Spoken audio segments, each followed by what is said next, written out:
Replace the evaporator probe wire. Remove the back panel.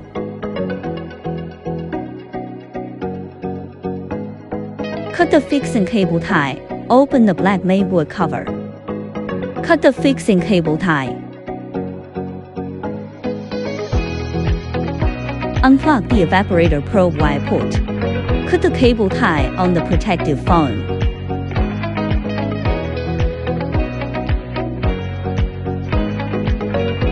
Remove the hot mount adhesive securing the probe.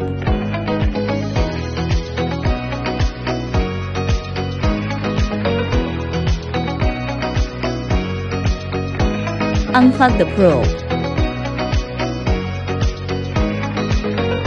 Replace with a new evaporator probe wire. Insert the new probe. Insert the other end into the corresponding port on the mainboard. Secure the protective foam.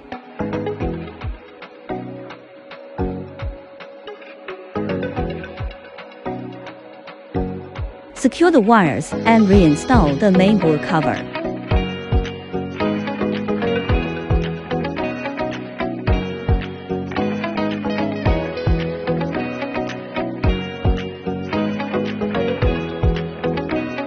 Reinstall the machine's back panel.